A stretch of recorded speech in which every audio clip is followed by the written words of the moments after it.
Bem-vinda e bem-vindo ao podcast A Vida é Mudança. Eu sou a Marisa Matos. Aqui vou partilhar contigo como dançar com a mudança. Vens comigo nesta dança? Olá! Só aqui um pequeno aviso. Hoje a minha voz não está incrível, mas é fruto de uma festa de casamento, portanto é por uma boa causa. Aqui a minha convidada já me disse que a voz não está assim tão má, mas eu acho que é importante fazer aqui esta parte.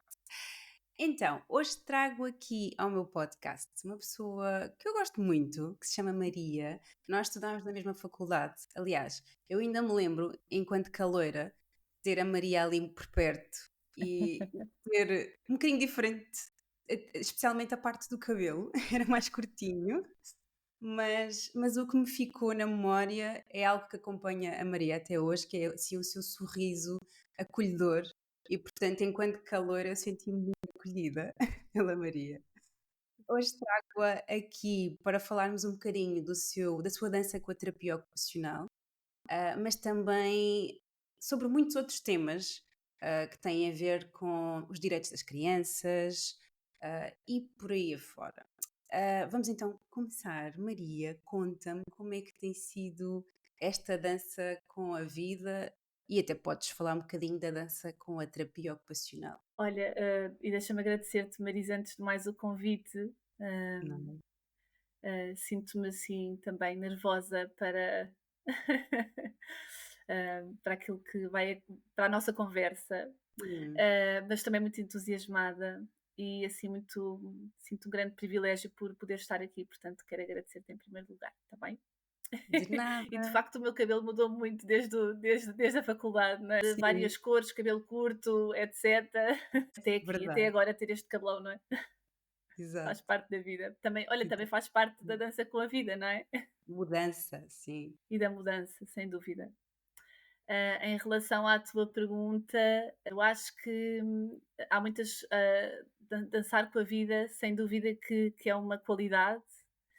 Uhum, Sem dúvida que dancei muito com a minha vida pessoal até aqui, porque sou uma pessoa que gosta muito de experiências, até de uma certa adrenalina, na verdade. E com a terapia ocupacional também não foi diferente. Portanto, tenho vindo a dançar uhum. aqui com a profissão de formas muito diferentes, que muitas vezes vão para além daquilo que se calhar é a visão tradicional de um terapeuta ocupacional. Por iniciativa própria fui tentando procurar uh, dançá-la, a profissão, de formas diferentes ao longo da vida, sim. Não sei se isto responde à tua pergunta. Sim, responde. E agora acrescentar e perguntar-te se houve assim algum momento decisivo para tu perceberes, em que tu percebeste e sentiste que tinhas também que ser a mudança na profissão. Eu acho que dentro de mim sempre houve uma vontade de fazer a diferença de alguma maneira. Acredito que toda a gente possa sentir isto em alguma área da sua vida, não é? Eu Uhum, senti que a profissão era um meio para lá chegar, não é? Para ser também eu um agente de mudança. Mas há claramente determinados momentos na própria profissão que me fazem validar essa, essa sensação. Ou seja, uhum. nomeadamente, por exemplo, abordagens com que eu me fui deparando ao longo da profissão. E acho que essas abordagens vincaram ainda mais essa vontade de ser um agente de mudança enquanto terapeuta ocupacional. Ah, Consegues sim. Consegues identificar assim alguma abordagem que te chocasse muito, mexesse muito contigo? Olha, eu não diria chocar, mas que Sim. mexeu muito comigo e que foi um ponto de viragem inicial. Eu acho que foi o momento em que eu faço a pós-graduação em integração sensorial. Esse momento para mim foi mesmo um momento de mudança muito grande. Eu não fui, eu não fui sempre apaixonada pela pediatria na nossa profissão. Eu achei que eu Uhum. ia para a saúde mental e psiquiatria e trilhei todo o meu caminho na faculdade para isso. Eu lembro-me, Ah, enquanto sério? caloura, eu tenho esta memória de estar a ser prachada em Alcoitão e eu achava que só havia reabilitação na terapia ocupacional, portanto estava mesmo ainda muito longe do que era a realidade. E Exato. foste tu que disseste: "Olha, eu quero ir para a saúde mental", eu assim: terapeutas ocupacionais a trabalhar em saúde mental", eu lembro-me, foste tu que falaste disso. Que engraçado, olha que memória gira.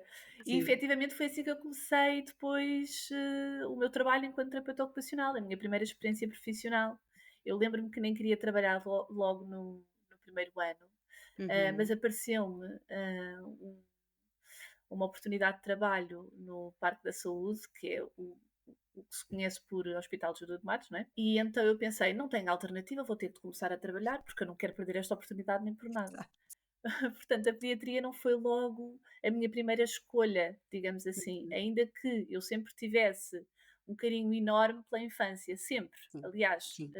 mesmo antes de ir para terapeuta ocupacional, eu lembro-me de me ter candidatado para educadora de infância e, portanto, havia já isso em mim. Uhum. Mas eu achava que não, achava que na terapia ocupacional não era por aí. E quando foi e tirei a pós-graduação em integração sensorial, realmente foi uma mudança incrível. Eu passei a compreender os miúdos que me chegavam de uma perspectiva muito mais completa e eu diria até que realista. É quase como se tivesse sido Uhum. aqui um fio condutor. Eu encontrei um fio condutor com Uhum. essa abordagem da integração sensorial de Ayres, que é o nome da autora da teoria, é a Uhum. doutora Jean Ayres. E pronto, e então isso foi sem dúvida aqui a primeira grande mudança.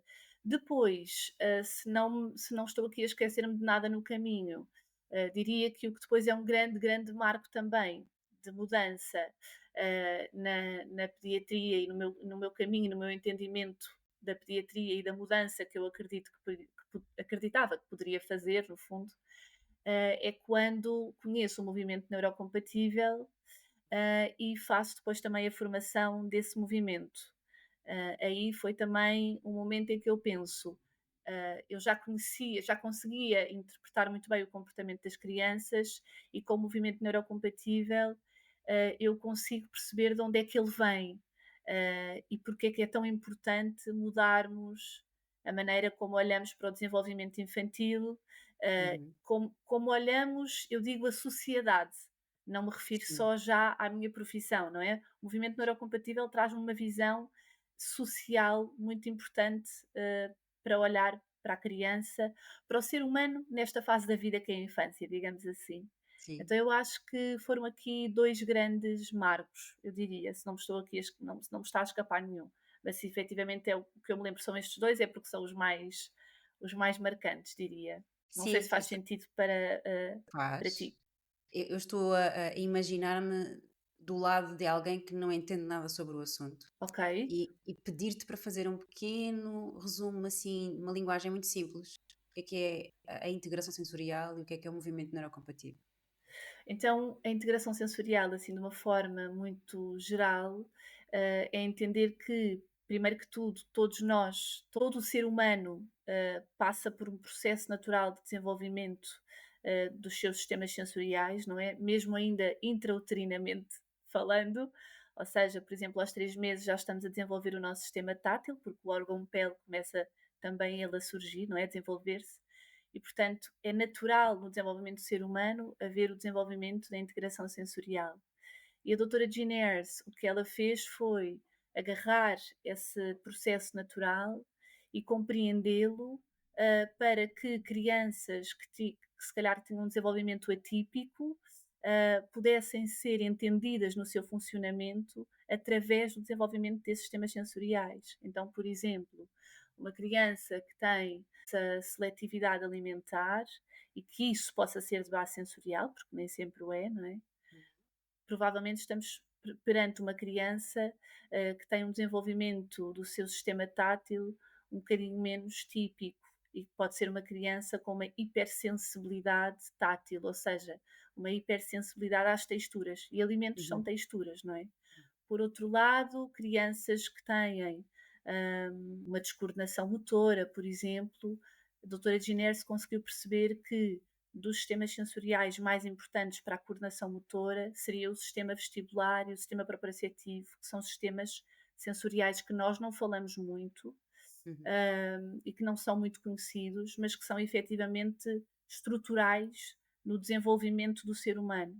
Eu diria que há três, assim, sem querer dar uma grande seca a quem nos está a ouvir, Sim. que é, há o sistema interoceptivo, antes de tudo mais, e depois há o sistema tátil, o vestibular e o proprioceptivo. E esses três são, assim, uma grande estrutura e uma grande base para o desenvolvimento de competências mais complexas. Então, se Uhum. há uma criança que tem dificuldade no desenvolvimento de competências mais complexas, como as competências académicas, a mesma própria fala e a linguagem, competências de motricidade fina e, portanto, na escrita manual, nós temos sempre que olhar para o desenvolvimento mais global e, portanto, é aí Uhum. que vamos buscar os sistemas sensoriais e tentamos compreender o comportamento através hum, eh, da forma ou da estrutura com que os sistemas sensoriais naquela criança se apresentam. Então, assim, de uma Uhum. maneira muito global, a integração sensorial é isto, e com alguns exemplos também. Uhum. Depois, o movimento neurocompatível é, assim, realmente um movimento muito apaixonante para mim. Eu não sei se mais apaixonante que a integração sensorial, muito honestamente, mas eu acho que ele vem quebrar aqui muitos padrões que nós precisamos e isso atrai-me imenso, Uhum. confesso. Então, basicamente, o movimento neurocompatível ele é um movimento ativista pelo desenvolvimento infantil, que está aqui assente em estruturas ou em áreas como a psicologia evolutiva, a antropologia, a neurobiologia, e procura entender também o comportamento humano de uma perspectiva mais primitiva, ou seja, comportamento que o comportamento social da criança, como é que nós o podemos interpretar à luz daquilo que foram os nossos ancestrais, não é? Quando éramos, por exemplo, povos recoletores. Uhum. Ah, então é muito interessante perceber que há muitos comportamentos que hoje em dia crianças continuam a ter ou que permanecem nas crianças de hoje em dia e que muito provavelmente vêm desta herança ancestral, pronto, é isso, dessa herança ancestral, não é? Desta herança muito, muito antiga e que por sermos, repara, só para teres uma ideia, nós enquanto Homo sapiens temos 300 mil anos de existência, mas enquanto sociedade de agricultores, temos em 2015, eu acho que um estudo de 2015 dizia que as sociedades agrícolas tinham surgido há 12 mil anos atrás. Portanto, nós temos muito mais tempo de existência eh, enquanto Homo sapiens, digamos assim, e enquanto povos recoletores, do que propriamente enquanto povos agrícolas, o que significa que temos esta ancestralidade no comportamento ainda muito, muito, muito marcada. Uhum. Mas as sociedades agrícolas, o que é que fizeram no fundo à infância? Trouxeram a obediência, trouxeram uma estrutura muito rígida, porque era preciso pessoas para trabalhar. E então era preciso pessoas para manter essa sociedade. E era preciso crianças, Uhum. nomeadamente, não é? Então tudo passou a ter que Pois. ser muito mais controlado e houve uma não uma perspectiva, mas um cunho de obediência que foi muito vincado nessa altura. E é aí que muitas coisas começam a mudar na forma como olhamos para a infância, porque antigamente o que era normal era as crianças, antigamente, portanto, nesta herança ancestral, o que Uhum. era natural era as crianças brincarem, precisamente porque isso fazia com que elas pudessem experimentar, testar competências para a vida, competências de sobrevivência, não é? Sim, E que é isso que também hoje em dia, enquanto seres humanos, precisamos, não é? sim. Continuamos a precisar, não é? No Muito. limite, nós precisamos de sobreviver. Essa é Sim, aqui a sim. premissa. Então, este movimento neurocompatível vem defender a infância de uma forma muito profunda, eu diria. E acho que é com esse movimento que eu sinto, ok, eu preciso de contribuir, eu quero contribuir para essa mudança também. Sim. Muito interessante. Maria, eu tinha assim uma ideia muito geral do movimento neurocompatível. Integração sensorial, sim, já trabalhei com algumas. Lá está, não fiz formação, mas usava uma série de parâmetros. Portanto, não era desconhecido para mim. O movimento neurocompatível, apesar de estar intrínseco nos meus valores e princípios, eu não fazia ideia que tinha essa questão que me tiveste agora a contar, até de história, né? Uhum. E é muito interessante perceber como é que a mudança de paradigma em termos de sociedade teve aqui impacto no desenvolvimento das crianças e depois acaba por ter um impacto na própria sociedade, que é depois que daí surge, não é? Sem dúvida. É muito, muito interessante. E Estava sentes aqui, que. desculpa Diz. Marisa, estava aqui a pensar que me esqueci, bem me parecia, há bocadinho quando tu estava a dizer, espero não me estar a esquecer de nada, claramente estava. E que não temos que falar agora e podemos falar mais para a frente se fizer Sim. sentido, mas há outra temática muito importante aqui nesta vontade de trazer mudança, Uhum. que é o movimento, não é o movimento, é o conceito da neurodiversidade, Sim. trazido por, que tu também já falaste, não é? Sim, sim. E esse conceito foi também para mim, até antes do movimento neurocompatível, Ok. foi também para mim um momento muito importante para, ou uma descoberta muito importante para eu entender a diferença entre as pessoas. Se calhar Uhum. não foi tanto aquilo que vincou o eu quero fazer diferente, foi eu entendo A que há diversidade. diferença e encontrei um conceito que me valida isto. Certo. Sim. Então também acho que foi muito interessante. Sim, e é Se curioso falar puderes. sobre isso porque nós na conversa que tivemos em off, eu estava a partilhar contigo que tenho tido muitas clientes com questões de neurodiversidade e tu dizes assim, olha que interessante, eu também fui diagnosticada há um ano com Exatamente. PHDA. E eu, como assim? Pois Queres foi. falar um bocadinho sobre isso? Olha, claro que sim. Engraçado porque nunca falei sobre isso assim, em modo gravação, portanto vai ser giro. Mas já tenho falado também na minha página sobre isso.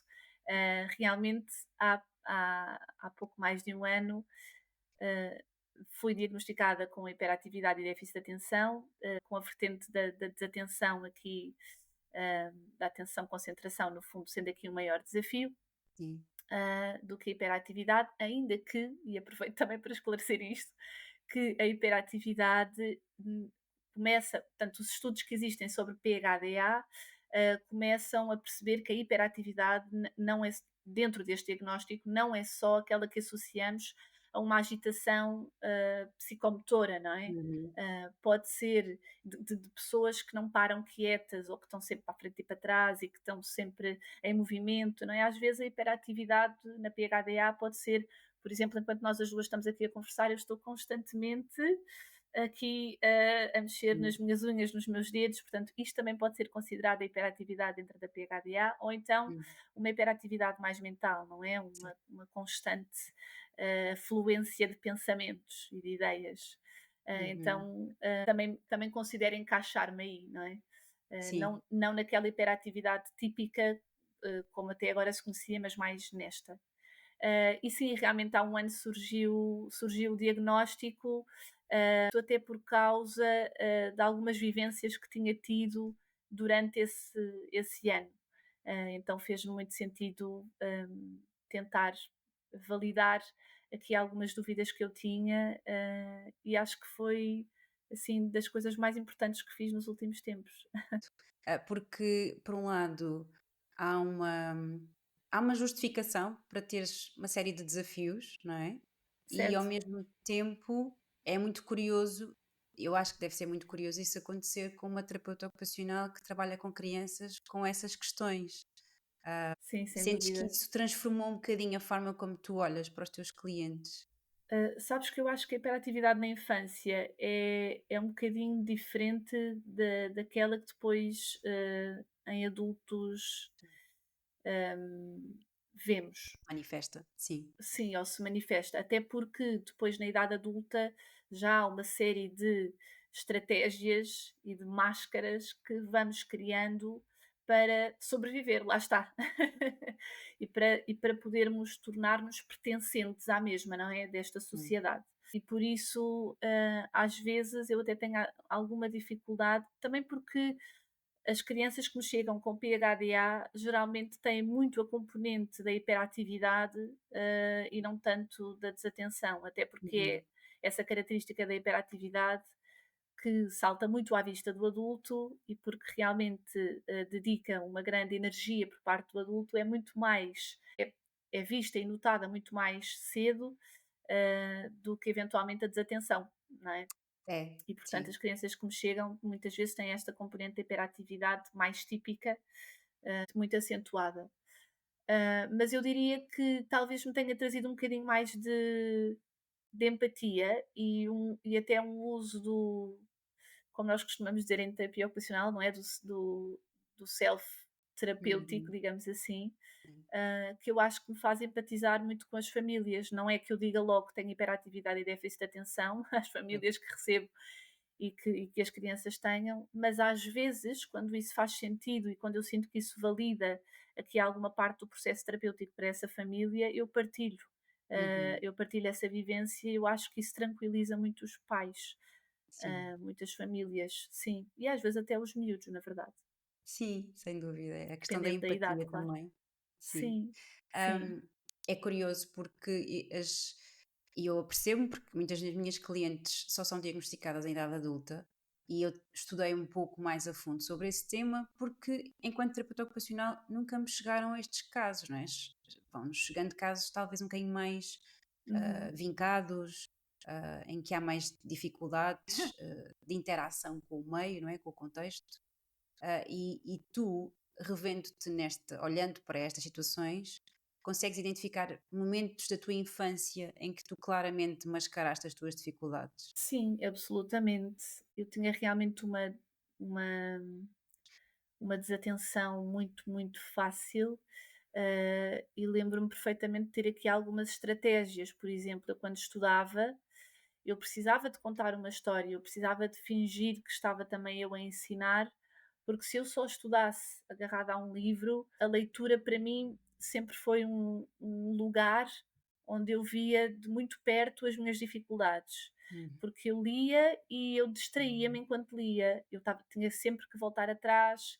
Só a informação que eu lia não era suficiente para eu memorizar ou para eu aprender, eu precisava de uma aprendizagem circunstancial e quase multissensorial até. sim. Então, aí sem dúvida. E depois notava muito também na escola, o tempo que eu precisava para fazer testes, por exemplo, era muito superior àquilo que os meus colegas precisavam. Eu tinha muita dificuldade em gerir o tempo, por exemplo, principalmente até durante um momento de teste e de avaliação. Eu tinha muita dificuldade em fazer resumos, em resumir. Então, não tanto em interpretar, mas em resumir.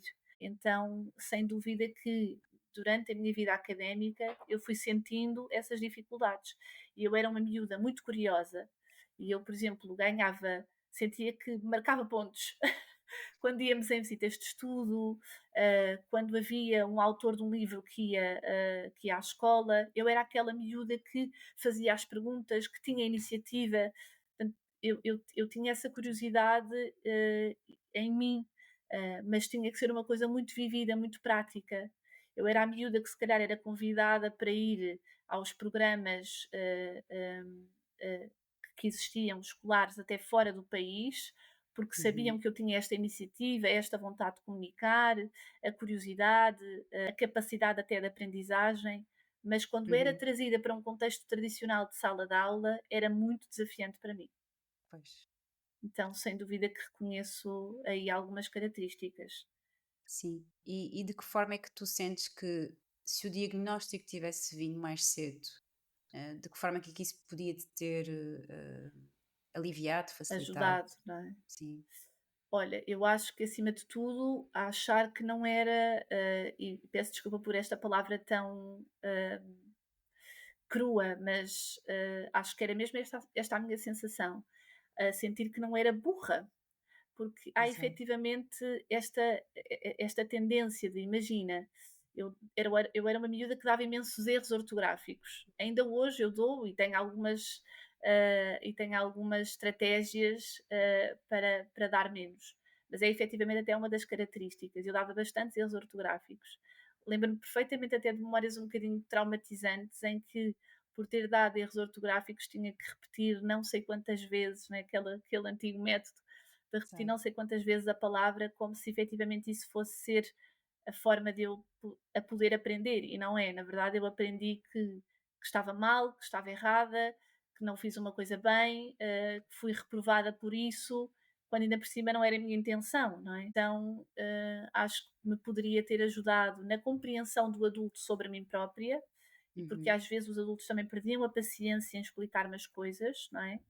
Então acho que teria tido um bocadinho mais de compreensão por parte do adulto e acho que me teria sentido, menos mal por ser como era.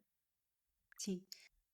Estava aqui a pensar que talvez não tem necessariamente que ser o diagnóstico que salva a criança, mas Uhum. talvez, ah, se tivéssemos um ensino mais diferenciado, que vá ao encontro das necessidades de cada criança e não ter o ensino igual para todos.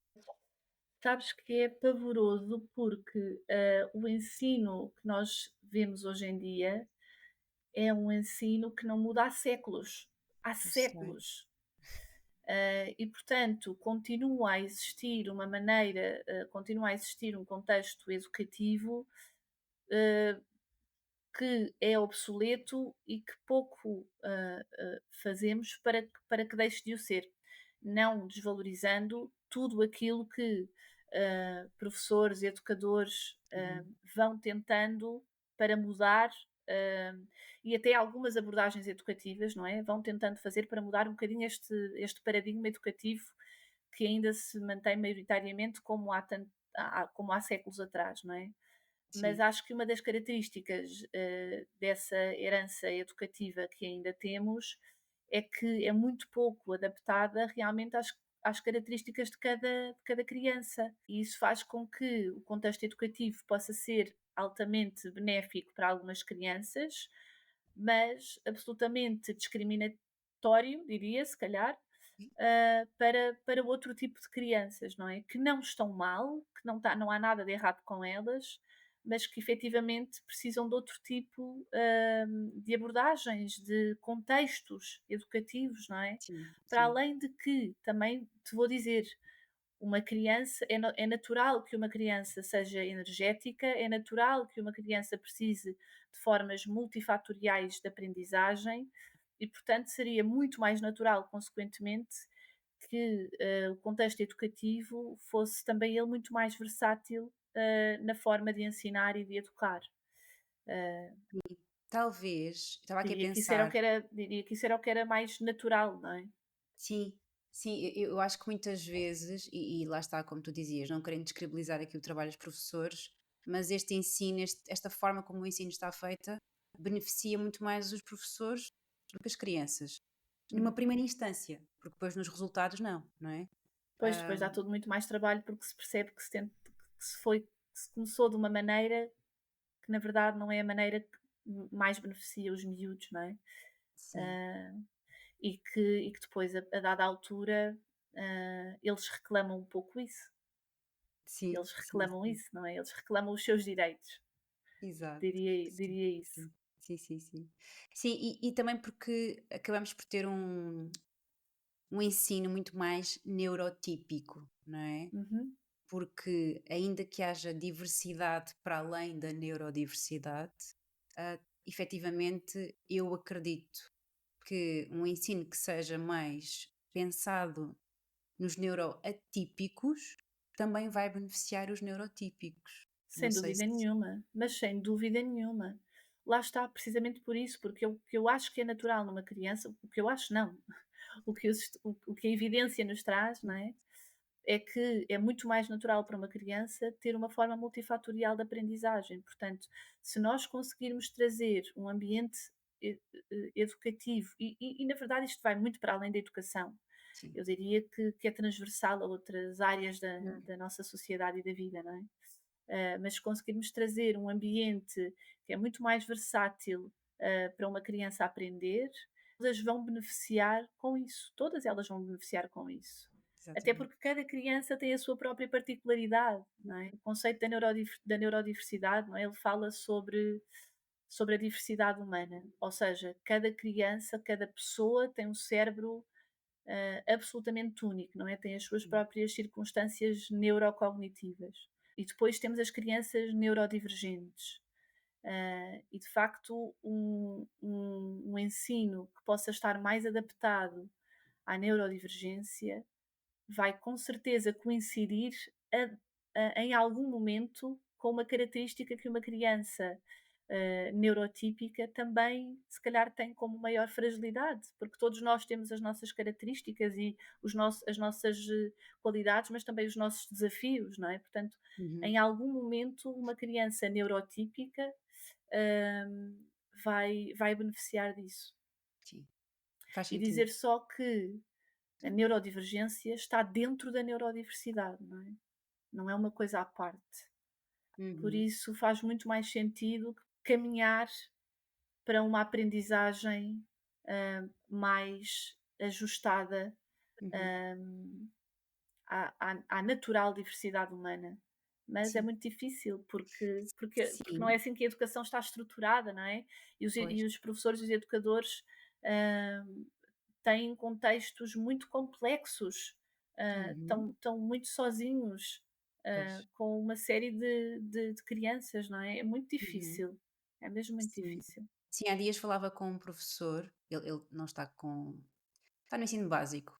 Por acaso este ano acho que vai ter crianças mais pequenas, mas o que ele dizia era: "Efetivamente, se eu não for criativo, eu não vou ter resultados com os meus alunos.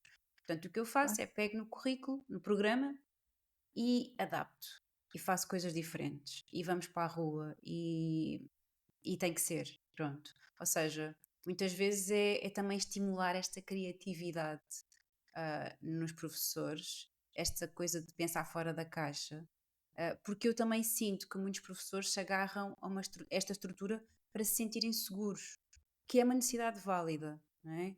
Agora, o que os professores podem pensar é como é que eu me posso sentir seguro e ainda assim fazer aqui algo diferente, experimentar algo diferente. Às vezes é por fazer perguntas, é porque por Uhum. nos questionarmos. Por isso ia-te perguntar: achas que é necessário haver assim uma mudança estrutural grande, ou as pequenas mudanças podem fazer a diferença no ensino? Eu acho que é preciso uma mudança estrutural muito grande, mas acho que Uhum, essa mudança estrutural vai acontecer com pequenas mudanças, uhum, não é? Ou seja, eu acho que com isto que já vai acontecendo, há abordagens diferentes, há uma maior consciência também. Eu acho que estas pequenas mudanças é que vão fazer a mudança grande. É impossível, diria eu, chegarmos e mudarmos uma sim, estrutura já tão vincada, uhum, da noite para o dia. Mas eu acho que estas pequenas mudanças vão fazer esse caminho chegar a bom porto, diria uhum, eu. E acho que também esta maior consciência sobre o desenvolvimento infantil, esta maior credibilização que tem vindo a ser devolvida ao brincar na vida de uma criança, não é? Como sim, sendo um comportamento absolutamente natural, esperado para a sobrevivência da espécie humana. Eu acho que a forma como se vai olhando para o brincar, hum, eh, traz também um melhor e um maior entendimento sobre a criança, sobre a forma como ela melhor aprende, uhum, e sobre o que é preciso fazer realmente para podermos trazer maneiras diferentes de aprendizagem para os miúdos, não é? uhum, Portanto, acredito que isso também, esta maior consciência, possa ajudar nesses baby steps para chegarmos sim, a uma grande mudança, Marisa. Acredito que sim. sim, faz sentido. Estava agora aqui a pensar qual é que será assim as emoções, ou quais são as emoções que tu associas à palavra mudança e ao conceito da mudança? Sim. Olha, eu diria que, vêm-me assim duas emoções e elas são ambivalentes. Vem medo, Uhum, mudar provoca medo, mas também traz entusiasmo. São sim, emoções ambivalentes, não é? Mas eu acho sim, que, são talvez as emoções que eu mais associo à mudança. uhum. Medo, mas entusiasmo. É inegável, não é? Eu acho que é Sim. natural, diria eu, que o E medo surja. por norma qual é que vence? Vence o entusiasmo. Ou então se calhar o medo, numa primeira fase, Sim. e isso faz questionar, não é? Uhum. Pelo menos a mim faz-me questionar: será que vai dar assim? sim. Será que alguém vai querer ouvir? Será que alguém vai entender? Será Uhum, que será que eu vou conseguir? sim. Será que temos mesmo capacidade enquanto sociedade para lá chegar? Então, o medo vem primeiro, Uhum, mas o entusiasmo que existe com a ideia da mudança, acho que depois prevalece. Porque vais uhum. começando a construir pequenos passos e pensas assim: ok, já dei este, então é possível se Exato. calhar fazer mais um. E isso é super entusiasmante. Sim, sim, sim. Portanto, se Mas calhar até mudaria, que era ok, primeiro a ideia de mudar traz entusiasmo, depois ok. traz medo e depois o entusiasmo vence. Sim, faz sentido. Estava há pouco a pensar que quando contavas o teu início da profissão, se calhar houve aqui uma pequena parte que ficou por contar, porque tu falavas da saúde mental e de repente veio a pediatria, mas foi assim, de repente? O que é que aconteceu aí, pelo meio? Ok, realmente foi. Sim. Eu não consegui continuar a trabalhar em saúde mental porque na altura queria muito a minha independência e conseguia cedo. E o trabalho que eu tinha não me permitia Uhum. e não me permitia alcançar esse desejo, não é? Hum, Depois, a dada altura, o que acontece em pediatria é que eu me desapaixono, talvez pelo hum, local onde eu pois. estava, e pelas condições que eu tinha para trabalhar, que eu não acreditava que eram as condições certas. Uhum. E há aqui uma fase de desapaixonamento em que eu penso: se calhar não é para mim, não, se calhar eu não eu quero fazer diferente e não consigo ter, forma de conseguir. Eu acho que já havia uma, como é que se diz? Quando a pessoa, está insatisfeita, uma insatisfação. Uma Já insatisfação e havia uma uma frustração. insatisfação e uma frustração, uma vontade de querer fazer qualquer coisa que não estava a ser possível. E poderia não ser só do contexto, poderia ser também eu que ainda não tinha as ferramentas e a abordagem, ou, por exemplo, ainda não tinha tirado também a pós-graduação, e há uma altura em que eu penso que não estou a conseguir fazer, Pois. Não não estou a tinhas conseguir contido. realizar aqui, não percebo porquê. E então, partilho este momento da minha vida que é, a dada altura penso, se calhar não é para ser terapeuta ocupacional, surge uma proposta para me candidatar a assistente de bordo na TAP, e aí vou eu, passo em todos os testes, e de repente pensei, é agora, vou mudar, ainda por cima eu gosto de comunicar, eu gosto de servir o outro, e portanto pensei, se calhar eu tenho mesmo jeito, agradava-me qualquer coisa ali no ambiente da aviação. E então candidatei-me, passei, mas depois a dada altura, e enfim, o universo sabe o que faz, a dada altura acabo por os meus testes acabam por voltar um bocadinho atrás, e eu tinha uma questão de saúde na altura Uhum. que tinha que a resolver antes e não a tinha resolvido ainda, e portanto eles Ok. não me puderam deixar passar por causa dessa questão, e eu volto outra vez um bocadinho à minha estaca zero, e aí sim surge um novo trabalho, surge a pós-graduação e eu volto a apaixonar-me pela profissão, mas durante um pedacinho eu senti que deixei de ser terapeuta ocupacional, mas Certo. graças a Deus o universo Realmente. alinhou-se Sim. e ainda bem, porque eu sou muito, muito realizada como terapeuta ocupacional, eu gosto mesmo muito do que Uhum. faço e até sinto que parte da minha missão, ou do meu propósito, como se costuma falar, passa muito pelo meu trabalho com as crianças. E até parte de mim e de coisas minhas, e que todos temos coisas internas para resolver, para sarar, para olhar, não é? Para tornar mais Sim. consciente que seja. Uhum. Acho que há partes minhas que beneficiam muito do meu trabalho, e eu sinto-me muito realizada nele, e sinto que concretizo muito de mim também Sim. por conseguir concretizar tanto na vida dos outros. Sim, isso sente-se muito nas tuas partilhas. Ah, que Eu bom. tive também a oportunidade de começar uma mentoria contigo e também gostava que falasses um bocadinho sobre isso, em que em determinada altura tu sentes que poderia ser importante acompanhar, fazer supervisão de outras terapeutas ou de outros Uhum. terapeutas ocupacionais.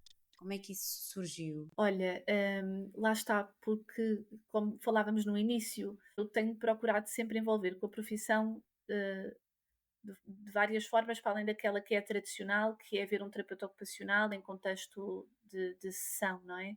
Então, entre vários outros projetos que fui fazendo, senti a necessidade, e porque também tenho este lado em mim, não é? De se calhar ser uma comunicadora, de querer contribuir para a mudança, e isso passa muito também por, eh, vamos chamar assim num sentido mais lato, pela parte da educação, não é? Uhum, Por ensinar qualquer coisa. E por isso surgiu-me esta ideia também de poder, entre outros projetos, como estava a dizer, de poder reunir um grupo de terapeutas ocupacionais na altura em que tu também estiveste, e de contribuir com a minha visão sobre a terapia ocupacional e sobre aquilo que eu acho que é importante, para podermos fazermos um bom trabalho, um trabalho eclético. Então, na uhum. altura, trouxe comunidade, aqui num contexto quase de supervisão em grupo. Não era bem, mas talvez mais uma mentoria em grupo, porque não era Sim, uma coisa de pois. supervisão, mas de trazer vários temas que eu achava que tinham sido muito importantes para mim, Uhum, e que me tinham também tornado uma melhor terapeuta ocupacional. Então trago ali alguns temas, para poder também transmitir a um grupo de pessoas, terapeutas ocupacionais, e isso deu-me uhum, imenso gosto, imenso prazer, que depois não voltei a repetir, mas que continuo a alimentar isso em mim de alguma forma, fazendo aqui mentoria a outros terapeutas ocupacionais, aqui já mais em contexto individual. uhum, Mas é sem dúvida também uma forma, um pequeno passo para a mudança, não é? Um pequeno passo da minha parte para também contribuir para a mudança, eu diria. uhum. Eu acho que faz muita diferença pessoas que têm um pouco mais de experiência poderem passar isso a outros colegas de profissão, ou Sim, quem diz profissão diz numa comunidade, neste caso, sim, haver esta partilha, porque de facto nós não evoluímos sozinhos, sim. e torna a coisa muito mais leve. E Uhum, percebemos que não estamos sozinhos, que as nossas dúvidas não são só nossas, que os outros também passaram por essas inseguranças. uhum. Eu, curiosamente, estava numa fase de desapaixonamento pela Pois profissão é. e estava muito confusa, porque até na altura lembro-me que falei contigo e até havia ainda em cima da mesa a questão da sustentabilidade, que era uma área que eu estava Aham. também muito envolvida. Mas pronto, depois o caminho foi pelo coaching e pela neuroestratégia e por aí fora, e parentalidade, entretanto. Ou seja, Mas às vezes às também é vezes. importante isso, não é? Houve muitas pessoas em fases diferentes, do seu envolvimento com a profissão, Uhum, nessa comunidade, e para muitas, foi o vincar de que era por ali, uhum, para outras foi o entender que se calhar ainda não estavam preparadas para alguns conteúdos, uhum, eh, para outras ainda foi perceber que há outros temas que são importantes de trazer para a terapia ocupacional, que não só aqueles que aprendemos, se calhar, na faculdade e que estão mais diretamente relacionados à nossa profissão, e se uhum, calhar para outras pessoas como tu foi o perceber de que se calhar o caminho não é por aqui, e eu precisei deste momento e deste sim, espaço para perceber que preciso de mudar, não é? sim, Então eu acho que isso também é muito rico e muito sim, válido. sim, sim. E é muito curioso porque eu acho que o meu olhar para a terapia ocupacional mudou muito, porque eu tive muitos anos a trabalhar numa área pouco convencional, portanto, fazia orientação profissional e integração profissional de jovens com deficiência no mercado de trabalho, que é uma coisa que pouco se fala no curso. E depois, quando vou assim novamente para o tradicional, sinto que não é por ali. E hoje em dia sinto que ainda bem que tenho esta base da terapia ocupacional, porque o que eu percebo é que podes tirar a terapeuta da terapia ocupacional, mas não tiras a terapia ocupacional da terapeuta. Muito bom. Ou seja, tudo o que eu aprendi e tive de experiência acompanha-me hoje naquilo que eu faço, não é? E não é ao Claro, calhas que agora estou a trabalhar na área da neurodiversidade. Ah, claro. então é muito. Isto para dizer que há muitos caminhos depois de tirar um curso. Há mesmo muitos caminhos, não é? Sabes que estavas a falar sobre isso e fizeste lembrar sobre uma coisa que eu também costumo dizer, que é, não, essa parte da terapeuta ocupacional não sai da terapeuta, não é? Porque Sim. realmente, aquilo que nós somos, ou é um todo, nós não somos Uhum. só a terapeuta, nós somos a Pois Maria é. e a Marisa, neste caso, Sim. e nós, beneficiamos e somos o resultado de tudo aquilo que vamos fazendo. Eu costumo Uhum. dizer que às vezes eu tenho colegas, eu acho que das coisas mais interessantes que eu aprendi, nestes últimos tempos, e é engraçado que acho que foi muito o online que me trouxe isso, Sim. foi a ser vulnerável e a Uhum. perceber que, para além de terapeuta, eu sou uma pessoa e, portanto, em algum momento eu vou sempre falhar. E está tudo bem com isso, não é? Hum, Acho que há muitos terapeutas que ainda sentem a necessidade de estar numa personagem muito vincada quando são um terapeuta, não é? Uma certo. identidade profissional muito formal Standard. até, Uhum. não é? Mas a verdade é que, não há essa separação, não há a pessoa e o profissional. Há a pessoa que também tem uma determinada Verdade. profissão, não é? Uhum. Então, essa separação, a meu ver, ela não existe. Por isso, por acaso, olha, estou-me a lembrar aqui de outra coisa. Tenho uma amiga minha que se lançou agora nas redes sociais também como terapeuta ocupacional e ela perguntava-me: será que devo criar uma página nova, Pois, só de terapeuta ocupacional? E eu dizia: eu acho que não, porque pois. nada do que tu tens na tua página pessoal é tão íntimo que não possa ser Uhum. partilhado e, na Uhum. verdade, tu és a construção de tudo aquilo que aconteceu até aqui, não é? E o facto de Sim. seres, de teres sido criança, uma mulher e de seres mãe e de tudo aquilo que aprendeste com a profissão, agora também te torna uma profissional diferente. Então, acho que Uhum. não há essa separação e procuro sempre trazer também essa perspectiva, mesmo às vezes no trato com as famílias. Não sou Sim. perfeita, não vou nunca ser perfeita. Eu vou também falhar e é um trabalho em conjunto. Uhum. Não faz muito mais sentido essa proximidade e essa igualdade. Uhum. Não sei se estou a fazer sentido com o que estou a dizer, mas Estás, do estás. que essa separação e até Sim. esse distanciamento. Sim, isso também me faz lembrar uma coisa que tem sido um desafio para mim, que é, quando estou em momentos informais, não deixar que a terapeuta, assuma assuma tudo, não é? Que vá consumir ali aquela relação e aquela circunstância. Consegues facilmente fazer também depois essa separação quando é necessário. Como assim? Em ambientes mais informais, é isso? Desculpa, não sei Sim, se em entendi bem a ambientes tua pergunta. informais. Assim como a Maria terapeuta ocupacional traz tudo o que tem de seu, para além da profissão, Uhum, quando não estou a exercer a minha profissão, também é impossível não trazer o meu lado terapeuta, não é? uhum. Mesmo que eu não o partilhe, ele está dentro de mim também, Sim, não é? Então, sim. eu sinto que sou mais observadora de algumas Uhum, coisas, na sociedade, também porque sou terapeuta ocupacional. Se isso claro, significa que eu dou sempre a minha opinião ou que eu vou sempre ser interventiva, não. pois. Mas está dentro de mim, eu não posso dissociar nem de uma maneira, nem num contexto, nem noutro aquilo que sou, diria eu. Sim, sim, Portanto, sim, há sempre também a Maria terapeuta ocupacional dentro de mim, mesmo em ambientes mais informais, sim, faz sentido.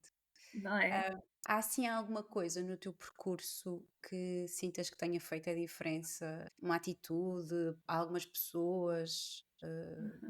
Eu acho que, eu sou, como te dizia, muito realizada no meu trabalho e muita dessa realização vem de eu sentir que consigo fazer a diferença nas famílias, não Ok. é?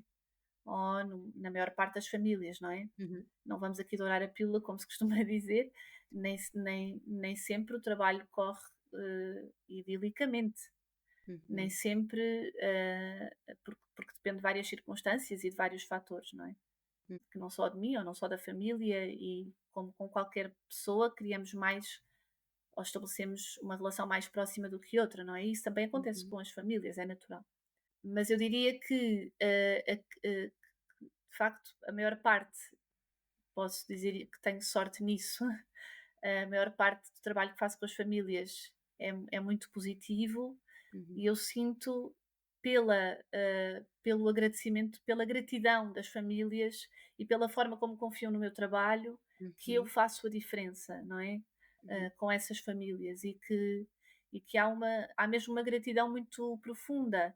E vejo isso, por exemplo, recentemente mudei de projeto, e de sítio onde trabalho, e vejo isso, por exemplo, no facto das famílias me quererem acompanhar, não é? E Sim, muitas delas dizem: "Vamos onde for necessário", e isto acontece comigo como qualquer outra terapeuta que faça a diferença na vida das famílias, não é? Naturalmente não é só comigo, mas e ainda bem. Mas eu acredito que é aí que eu faço a diferença, é no trato com as famílias. uhum, Hum, Ainda que acho que há muito a fazer, e não sei se estou aqui a iniciar um tópico, mas fora de tempo, mas acho que também há muito a fazer com os profissionais. E gostava muito de pois, sentir, que também consigo contribuir para essa mudança, uhum, porque o que eu sinto, tu perguntavas-me o que é que já se caracterizou uma mudança, não é? sim, Ou e eu acho que é mais com as famílias, mas eu gostava muito que também pudesse ser, que esse resultado também viesse através dos nossos colegas, não certo. só, terapeutas ocupacionais, mas da área da saúde no geral. Gostava muito também de poder fazer a diferença, nesse sentido mais lato. Faz Sim, sentido? faz, faz. Ok. Ou seja, essa vontade, ainda está longe de um plano de ação ou já está mais perto? Já está mais Certo. perto, e agora estou a abraçar um desafio assim super, desafiante, passa a redundância, Sim. e acho que este projeto me vai permitir, de uma forma muito gradual e sabendo, sempre o meu lugar, ou seja, não venho aqui Limites? mudar, nem querer mudar ninguém, mas acho que estou mais perto de trazer mais consciência sobre alguns assuntos, Uhum. perante uma equipa, e isso entusiasma-me imenso. Uhum. Imenso. Então, este bichinho carpinteiro de ser terapeuta ocupacional com várias facetas, acho que vai ter aqui uma nova, e que acho que pode, se correr bem, pode também realizar-me imenso, Uhum. e pode contribuir para essa mudança na saúde. Eu espero. Sim, sim, Fingers crossed. sim, eu acho que com um plano de ação bem definido, Acho que com sim. noção dos recursos e do tempo que as coisas podem demorar ou não, é mais fácil. Sim, Hum, acho também que tenho as pessoas certas do meu lado, e hum, sozinhos não caminhamos tão longe, não é? sim, E sim. acho que também tenho as pessoas certas do meu lado para me conseguirem apoiar nesse processo, que eu também acho que é muito importante. Ou seja, para ti é muito importante dançar acompanhada? Para mim é muito importante dançar acompanhada, sem dúvida. Dançar sozinha também é, Uhum, e eu gosto de dançar sozinha, sabes? Mas, mais para me centrar, mais uhum. para me reconectar, É muito e para importante. depois conseguir dançar com o outro, não é? Então acho que, para mim, sem dúvida que eu gosto muito de gente e portanto, dançar sozinha é maravilhoso, Sim. mas dançar acompanhada é ainda mais gostoso, Uhum. Faz sentido. E no revejo-me. sentido literal e no sentido figurativo, por Sim, acaso. exato. Porque eu também gosto muito de dançar. Sim, sim, porque lá está, tu depois, acabas por nutrir muito bem as tuas paixões fora da paixão profissional. Tens outras paixões, não é, que te alimentam. Tenho outras paixões que me alimentam, sim. Acho que tenho aqui hum, áreas muito significativas, hobbies muito significativos, ou como os terapeutas ocupacionais dizem, atividades muito significativas, para além daquela que é ser terapeuta ocupacional, e acho que são várias e vão mudando muito. Uhum. O meu pai costuma dizer: Maria, tu estás sempre metida em coisas novas e nunca acabas nada. E eu diria que isto também é um bocadinho fruto da É, PHDA, é ok? muito. Mas a verdade é que isso me traz uma variedade de experiências incrível, e de certa maneira, eu vou percebendo: ok, isto é para mim, se calhar isto não é. Também acontece às vezes ficar muito Hum, tempo em sítios que não são para mim, pois. mas enfim, faz parte da vida. Mas Sim. neste momento sinto que estou muito alinhada com coisas que para mim são muito importantes de fazer. A dança é sem dúvida algo muito importante, mas a música também é. A Uhum. música, a música sim, ou seja, a música para além da dança. Sim. Entretanto, recentemente descobri interesse por patins em skatepark, porque não aos 36 anos. Óbvio. E, portanto, tudo isso, ou de certa maneira, estas coisas vão-me devolvendo uma certa adrenalina que eu gosto e preciso de sentir. Uhum. E depois faço também outro desporto, que também me alimenta muito um lado social e que também é muito importante para mim, e que também foi uma mudança na forma como eu passei a olhar para mim internamente. Porque eu Uhum. achava que, não sei se faz sentido partilhar isto, Marisa, mas assim, super resumidamente, Sim. eu sempre achei que eu era muito uma pessoa mais voltada para a meditação, para coisas tipo Uhum. yoga, coisas como biodança, de desenvolvimento pessoal, Uhum. coisas muito calmas, e de repente descobri que adoro, por exemplo, uma espécie de boxe, mas só a saco, ou seja, sem haver contacto físico. Sim, sim. E é uma coisa que pode ter um lado super agressivo, não é? Ou é uma maneira Uhum. de canalizar a agressividade Isso. de uma forma Uhum. saudável, digamos assim, não é? Exatamente. Não me imagino em contacto com outra pessoa, mas Certo. faz-me super bem fazer este desporto para o saco, Uhum. E é muito bater no saco, proprioceptivo. basicamente. E Proprioceptivo. é muito proprioceptivo, sem dúvida nenhuma.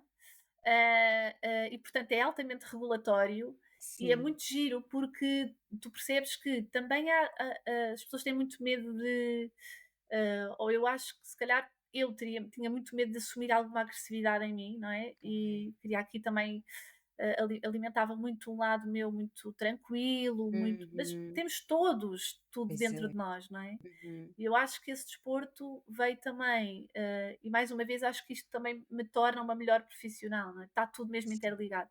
sim, Mas perceber que eu também sou uma pessoa que tenho agressividade dentro de mim e que bom que eu posso encontrar formas saudáveis de poder canalizar isso, não é? sem E é dúvida. muito engraçado porque depois formei uma equipa e vamos a uns campeonatos e Uau! todos eles são pessoas altamente amorosas, são pessoas mesmo muito queridas e muito amorosas, Sim.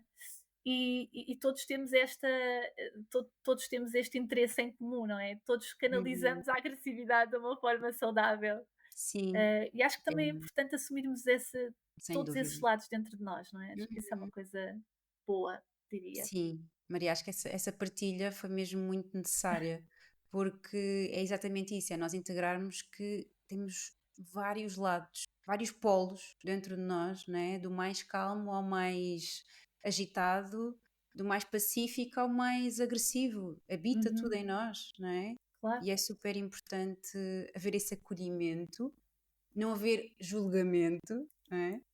sem E dúvida. integrar isso tudo para lá está. Se calhar exatamente por isso é que são pessoas mais.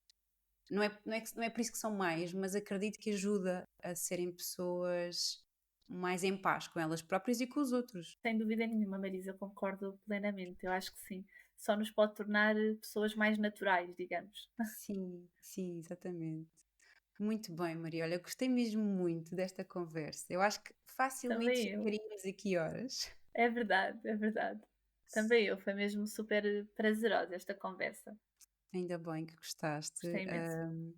Sim, Obrigada. trazer aqui uma visão diferente ao mundo das terapias, e também ao mundo da infância. Acho que é muito importante este teu contributo. E lá está, e de que os caminhos não são lineares, especialmente os Uhum. profissionais. Eu acho que isso traz também muita leveza a quem esteja a passar por um processo profissional em que está com dúvidas, com alguma insatisfação. Estas partilhas são muito importantes para trazer alguma leveza e para ver para além do problema e começar a pensar nas soluções. Bom, que bom. Espero que sim. Espero que possa contribuir também para Sim. alguém que nos possa ouvir. Maria, muita sorte com esses projetos incríveis que tens Obrigada. contigo. Vai E correr bem, tu de com o teu certeza. maravilhoso podcast. Obrigada. E mesmo muito obrigada por teres vindo participar e confiares. Obrigada. Um beijinho. Um beijinho. Chegamos ao fim deste episódio, a dança de hoje fica por aqui. Eu volto em breve. Até lá não te esqueças de seguir este podcast, de subscrever o canal do YouTube e dar o teu feedback. Obrigada por me ter escutado.